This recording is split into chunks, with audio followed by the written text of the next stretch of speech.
Operação Downfall. Polícia Federal combate quadrilha que atuava no tráfico internacional de drogas e lavava o dinheiro ganho em Santa Catarina. Um crime que chocou todo o país. Chacina da creche de Saudades, no oeste do estado, completa 2 anos nesta quinta-feira. Projeto Universidade Gratuita. Governador Jorginho Melo reúne deputados e apresenta o projeto que vai oferecer vagas gratuitas em universidades comunitárias. Polêmica na capital do estado. Comerciantes acumulam mais de 3 milhões de reais em dívidas e podem perder boxes no mercado público. Série C do Campeonato Brasileiro. Acabou a espera. Figueirense começa hoje à noite no Piauí a caminhada na 3ª Divisão Nacional, com foco no acesso à Série B. Está no ar o Band Cidade com Rodrigo Cardoso. Olá, uma boa noite para você. O Band Cidade desta quinta-feira começa com a Operação Downfall, deflagrada pela Polícia Federal, pela Receita Federal e pela Polícia Civil do Paraná. O alvo principal foi uma organização criminosa que atuava no tráfico internacional de drogas. O dinheiro ganho no tráfico era lavado aqui em Santa Catarina. Ainda era madrugada quando policiais chegaram nos endereços ligados à quadrilha. Polícia! Em Santa Catarina, policiais civis usaram um helicóptero para dar apoio à operação. Carros e artigos de luxo foram apreendidos. Na região de Curitiba, policiais encontraram mais de 200 quilos de cocaína e crack em fundos falsos de veículos. Ao todo, 350 policiais federais, 130 policiais civis e 35 auditores da Receita participaram da ação que prendeu 28 pessoas e cumpriu 87 mandados de busca e apreensão no Paraná, Santa Catarina, Mato Grosso do Sul, São Paulo, Goiás, Rio de Janeiro e Espírito Santo. A investigação, segundo a polícia, foi iniciada em 2021. Na ocasião, um dos líderes da quadrilha, Marcos Silas Neves de Souza, foi preso em uma clínica de estética em São Paulo, onde fazia uma lipoaspiração. Ele cumpre pena em presídio federal de Campo Grande. A justiça autorizou o bloqueio e sequestro de bens em nome dos investigados, num valor estimado de R$1 bilhão. Segundo as investigações, o dinheiro do tráfico de drogas era usado para a compra de imóveis milionários no litoral de Santa Catarina. O esquema de lavagem de dinheiro contava com a conivência de construtoras e outras empresas do setor que também estão sendo investigadas. O que a gente constatou é que havia, de fato, financiamento de construção de empreendimentos através de determinadas empresas, né? Agora, eu não tenho, conforme mencionei, não posso generalizar o setor, né?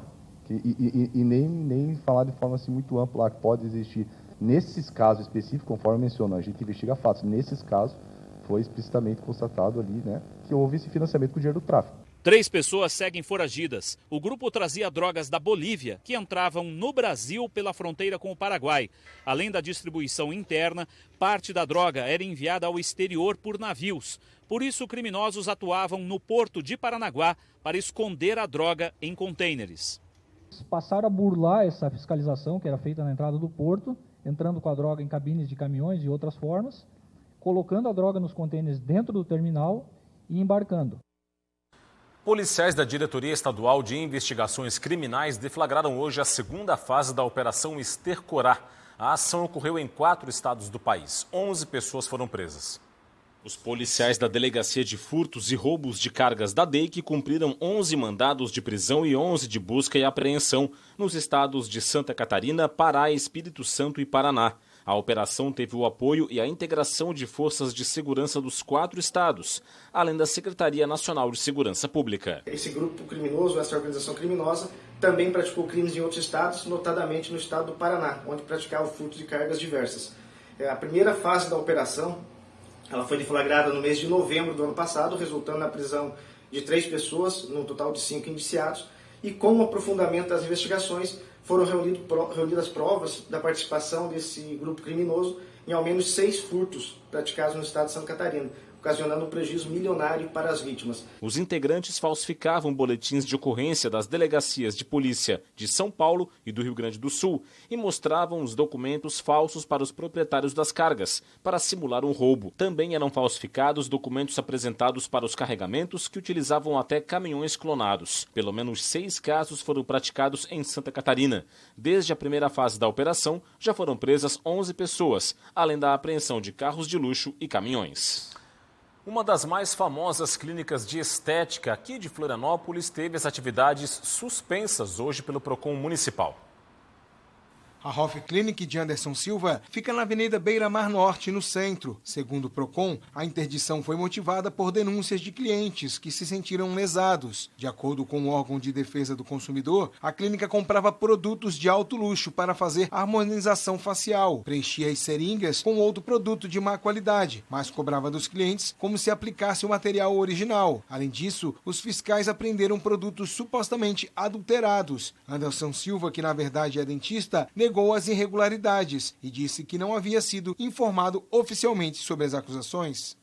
Vamos, claro, de forma mais rápida possível, reverter essa suspensão, não é interditação, tá? Os serviços administrativos vão continuar e é claro que nós vamos reverter para voltar aí o mais breve possível com os nossos trabalhos e atividades normais. Olha, um crime que comoveu e chocou Santa Catarina e o Brasil completou 2 anos nesta quinta-feira. Eu falo da chacina na creche de Saudades, no oeste do estado, que ocorreu no dia 4 de maio de 2021. No dia 4 de maio de 2021, um jovem de 18 anos invadiu a creche, armado com uma espada que havia adquirido pela internet especialmente para o ataque. Ele assassinou 3 bebês e 2 professoras. Ele tentou se matar após o crime, mas foi impedido por populares e entregue às autoridades. O autor confessou o crime. O assassino é réu por 5 homicídios duplamente qualificados e 14 tentativas de homicídio contra outras vítimas da creche. Segundo o Ministério Público Estadual, o crime teve motivo torpe. Ocorreu contra crianças menores de 2 anos de idade e educadores que não tiveram a chance de se defender. Para os promotores, o autor da chacina tinha total consciência e discernimento do que tinha feito. O assassino está preso e deve ser julgado pelo Tribunal do Júri da Comarca de Pinhalzinho a partir do dia 9 de agosto deste ano. A seguir aqui no Band Cidade, nossos repórteres mostram os encaminhamentos do Ministério Público Estadual após a vistoria feita hoje nas pontes que ligam ilha e continente na capital do estado. E veja também, o governo catarinense apresenta para os deputados estaduais o projeto de lei que cria o programa Universidade Gratuita. Os detalhes em instantes. Já voltamos. De volta com o Band Cidade para falar do plano diretor de Florianópolis. Tem novidades sobre esse assunto. Quem conta para a gente agora ao vivo, direto da Câmara de Vereadores da capital, é o repórter Ronaldo Penido. Ronaldo, muito boa noite para você. A redação final do projeto foi votada hoje, é isso? Boa noite, Rodrigo. Boa noite a todos ligados no Band Cidade. A redação final não foi votada, mas foi aprovada. O texto do plano diretor acaba de ser aprovado na Câmara Municipal de Florianópolis. Como não houve emenda de redação, o presidente João Cobalcini declarou aprovada a redação final sem que houvesse votação. Vereadores fizeram uso da tribuna para se manifestar a favor ou contra a revisão do plano diretor de Florianópolis. A Prefeitura buscou na Justiça a cassação da liminar que travou a tramitação do plano diretor. A decisão favorável ao pedido do município ocorreu por volta das 16 horas desta quinta-feira. Com isso, a Câmara realizou uma sessão extraordinária, essa sessão que terminou agora há pouco aqui na Câmara Municipal, para aprovação da redação final do projeto de lei de revisão do plano diretor, mas com algumas alterações. A partir de agora, a revisão do plano diretor vai para a sanção do prefeito de Florianópolis, Topázio Neto. Rodrigo. Agora, Ronaldo, aproveitando que você está aqui com a gente ao vivo, mudar um pouquinho de assunto, você esteve hoje no mercado público da capital, tem comerciantes em dívida com a prefeitura por lá, conta pra gente. Exatamente, Rodrigo. Alguns comerciantes deixaram acumular dívidas que ultrapassam a casa de 3 milhões de reais. E essas dívidas são com a Prefeitura e também com a gestão, com a administração do Mercado Público de Florianópolis. Hoje nós estivemos no Mercado Público e acompanhamos a situação. Confira agora na reportagem. A novela se arrasta há tempos e envolve a Prefeitura e permissionários que têm a concessão para explorar os boxes do Mercado Público da capital. Parte deles está em dívida com a Prefeitura. Os inadimplentes acumulam dívidas que passam dos 3 milhões de reais. São valores que deixaram de ser pagos referentes aos aluguéis dos boxes junto à Prefeitura e também taxa de condomínio que não foram pagas junto à administração do Mercado Público. Agora o cerco está se fechando, pois a Prefeitura deu como prazo até o dia 12 deste mês para que os inadimplentes apresentem cerca de 14 certidões que comprovem a quitação destas dívidas. Nesta quarta e quinta-feira, a Prefeitura fez um pente fino nos boxes do Mercado Público. Todos os boxes que operam o Mercado Público foram notificados ontem e hoje, para que possam entregar todas as CND em dia, para que a gente possa também averiguar todos os estabelecimentos, os proprietários e permissionários, para ver se não mudou sócio, quadro societário, porque lá na concessão que teve no mercado, o vencedor é que tem que operar, é que tem que estar, a empresa tem que ser dele, né? Cerca de 15 permissionários estão com dívidas acumuladas e podem perder a concessão. A medida está prevista no contrato assinado pelos comerciantes com a Prefeitura de Florianópolis. 3 meses de inadimplência, o que aconteceria? Perder a concessão do boxe. E existem muitos comerciantes, que nós tivemos a pandemia, tivemos vários problemas no meio do caminho, mas nada tão grave que já vem desde 2017. Então hoje tem uma dívida junto à Prefeitura de em torno de 3 milhões de reais. E junto à associação, que é o rateio de despesa, em torno de 200 mil.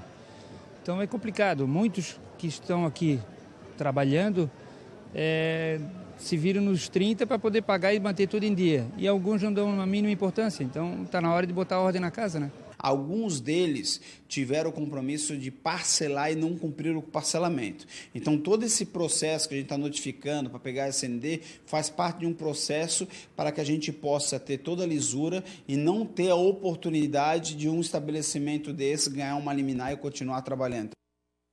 O governador Jorginho Melo apresentou hoje para os deputados estaduais o projeto que institui o programa Universidade Gratuita.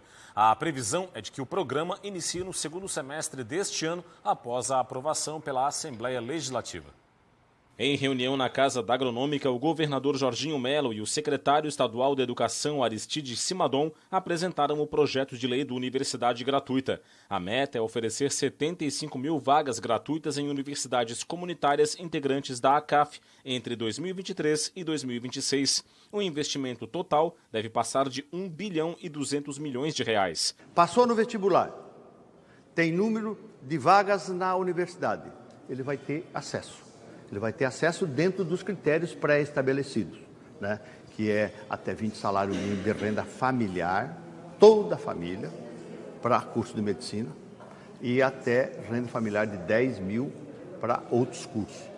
A implantação do programa vai ser escalonada. Para este segundo semestre, a meta é oferecer 30 mil vagas, o equivalente a 40% do total previsto até 2026. A contrapartida dos estudantes beneficiados vai ser a prestação de serviços em favor da população, na área de formação de cada um. Caso isso não aconteça, o valor investido pelo Estado vai ter que ser devolvido pelo aluno aos cofres públicos. O projeto deve ser encaminhado para a Assembleia Legislativa nos próximos dias.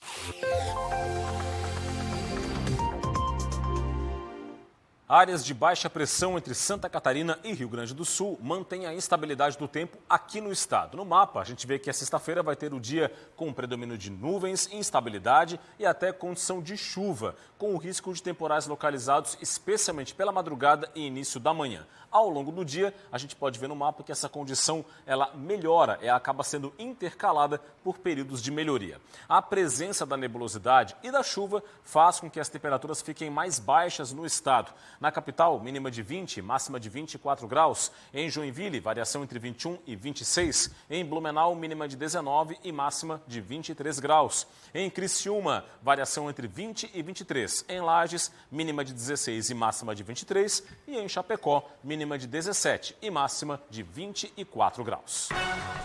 A seguir, o esporte, a Série C, tem a vitória do Brusque e a estreia do Figueirense logo mais no Piauí.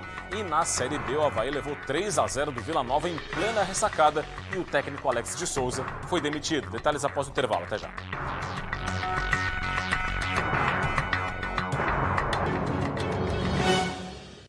Estamos de volta. O Ministério Público Estadual fez hoje uma vistoria nas 3 pontes que fazem a ligação entre a ilha e o continente, aqui em Florianópolis.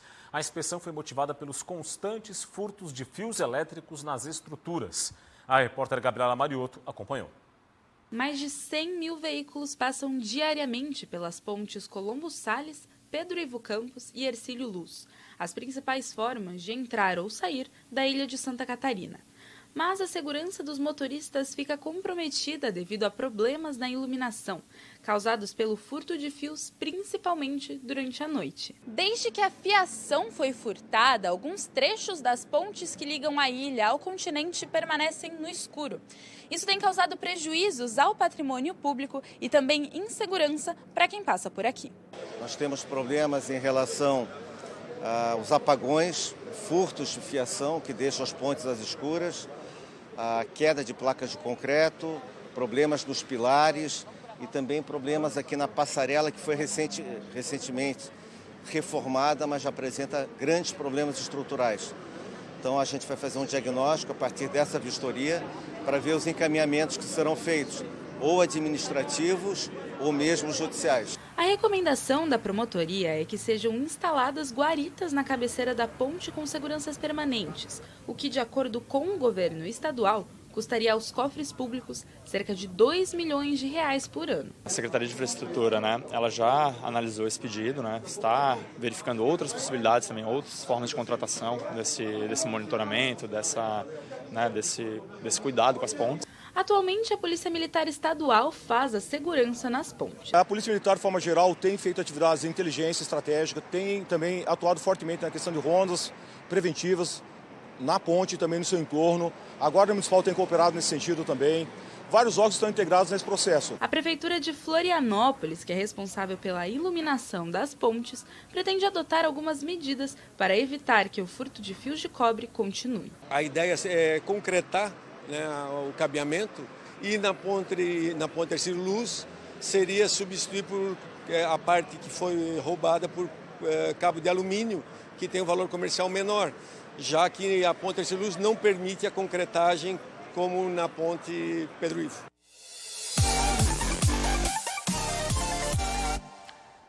Série B do Campeonato Brasileiro, o Avaí sofreu uma dura derrota na noite de ontem para o Vila Nova em plena ressacada. Essa derrota, inclusive, provocou a demissão do técnico Alex de Souza. A noite de quarta-feira parecia promissora para Avaí e Ricardo Bueno, bastante criticado pela torcida, é verdade. Foi do atacante as primeiras grandes chances do Leão. Ele até chegou a balançar as redes na ressacada. Mas é como dizem, quando a fase não é boa, não tem jeito. O bandeirinha pegou o impedimento e anulou. E logo depois teve gol, com participação do camisa 9. Mas foi do Vila Nova. Ricardo Bueno errou, perdeu a bola e o Tigrão não bobeou. Neto Pessoa mandou no cantinho de Igor Vinhas e abriu o placar. Aliás, o Avaí abusou dos erros de passe e da desatenção em campo. O segundo gol do Vila saiu de mais um erro do time azurra. Dessa vez, Igor Inocêncio foi quem errou. E o gol foi de Caio Dantas, o primeiro dele com a camisa do Vila Nova. Em campo, no segundo tempo, o técnico Alex mudou a equipe. Entraram Dentinho e Andrei e saíram Marquinhos Cipriano e Xavier. Mas o que não mudou no time azurra foram os erros. Eles continuaram acontecendo. Dentinho errou a virada de bola, o Vila aproveitou, Guilherme Parede achou Caio Dantas sozinho para fazer o segundo dele e o terceiro do Tigrão. Comandante Alex de Souza deixou a equipe azurra com 18 jogos disputados entre Campeonato Brasileiro da Série B, Campeonato Catarinense e Copa do Brasil. Dos 18 jogos, foram 6 vitórias, 4 empates e 8 derrotas. Nós vamos trabalhar bastante para reverter esse resultado e vamos atrás de um novo treinador, um novo profissional. Agora o torcedor aguarda para saber quem será o novo técnico do time azul, o responsável por trazer as vitórias e os sorrisos de volta à ressacada. Agora a Série C. O Brusque estreou com o pé direito na competição. O time catarinense derrotou o Amazonas no estádio Augusto Bauer e somou os primeiros 3 pontos. Estreia em casa, com apoio do torcedor. Claro que o quadricolor ia para cima do Amazonas. Gemerson, aos 5 minutos, ficou no quase. Fez Fabian Volpe se esticar para salvar. Mas foi na bola parada, que a rede foi balançada, e foi dele, o pitbull quadricolor. Rodolfo Potiguar mandou uma bomba rasteira e fez a festa da torcida. O Amazonas tentou reagir com Sassá e Juan, mas faltou acertar a pontaria. E no segundo tempo, apesar da vantagem, o Brusque não tirou o pé não. Queria ampliar. Mas em uma dividida com Renan Castro, Guilherme Queiroz foi expulso e o time do Vale teve que segurar a pressão. Vini Locatelli quase empatou nessa bela cobrança de falta, mas Matheus Nogueira apareceu bem. E mesmo com a menos quase toda a etapa final do jogo, o Brusque confirmou a primeira vitória na Série C e começou a terceira divisão com o pé direito. Nós conseguimos a primeira meta, uma coisa de cada vez, né? E também tentar cada rodada estar entre os clubes que se classificam para a próxima fase. Ainda na Série C, hoje é o Figueirense quem estreia na competição. O início da caminhada em busca do acesso à Série B vai ser contra o Altos do Piauí, logo mais às 9h30 da noite. Chegou a hora. O Figueirense fez a preparação na intertemporada que começou após a eliminação no estadual. Com foco no acesso à Série B, o Furacão foi ao mercado da bola. Contratou reforços, tem jogador que ainda nem saiu no bid da CBF, mas já tá daquele jeito, com fome de bola. Tô louco pra jogar, né? Tô louco pra estrear. Brinquei com o treinador, falei que se pudesse se o jogo já fosse hoje, eu já tava pronto pra ir pra arena. As caras novas pros lados do Orlando Scarpelli não pararam por aí. A direção apresentou um novo comandante no mês passado, Roberto Fonseca, técnico experiente que sabe bem como encarar os desafios da terceirona. Nós temos que ir lá e pensar que se nós quisermos cravar a nossa classificação, nós temos que buscar pontos fora de casa e esse é o momento, é a nossa estreia. E o que o torcedor quer são 3 pontos na conta. O Figueirense vai dar o primeiro passo hoje, contra o Altos do Piauí, a 2.215 quilômetros de Florianópolis, no estádio Lindolfo Monteiro, às 9h30 da noite. Olha, ela tem uma série de nomes a depender da região do país. Eu, por exemplo, conheço por aipim, mas tem muita gente que chama de mandioca, tem alguns que chamam de macaxeira. O fato é que esta raiz é um alimento consagrado na mesa do brasileiro. Tanto que um casal de Pomerode foi colher a mandioca na lavoura e se surpreendeu com o peso e o tamanho. O aipim pesava mais de 100 quilos, isso mesmo, e tinha mais de 2 metros de comprimento.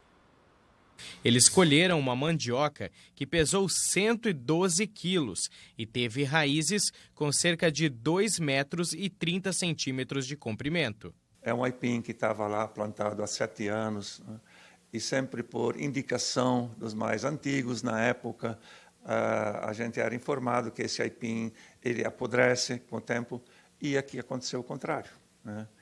Cada vez que eu via que uma rachadura, que a raiz iria ficar exposta, eu jogava barro, a terra adubada em cima, às vezes até um pouco de cama de frango. E assim ele cresceu lá, junto com nós. Mas para fazer essa colheita gigantesca, deu trabalho. Para te dizer a verdade, eu comecei lá pelas 7h30, 15 para as 8, e às 11h30 eu pedi ajuda do jardineiro da empresa que funciona aqui do lado. Para descascar foi um dia todo. Opa, foi sexta-feira de manhã, bem cedo, eu acho que foi 6h30, 15 para 7 da noite, foi o último saco para o freezer. E depois de muito trabalho, a produção rendeu, viu? 62 quilos de aipim limpo. O freezer ficou desse jeito, cheio. E a dona Vilma garante que o aipim cozinhou muito bem na panela. Cozinhou, realmente eu cozinhei para testar, porque senão não ia adiantar botar no freezer e guardar, Se alguém um dia disser, eu não tenho mais aipim, eu também vou dar um pacotinho. Quem planta, colhe. É dessa forma aqui. Tudo que você faz com amor. Talvez ali nós tenhamos exagerado um pouquinho, com amor, Por isso ficou tão grande. Impressionante, não é? E é isso, o Band Cidade de hoje fica por aqui. Vem aí o Jornal da Band. Para você, um forte abraço. Muito obrigado pela audiência. O QR Code está na sua tela para você acessar o portal tvbv.com.br. Até amanhã. Tchau, tchau.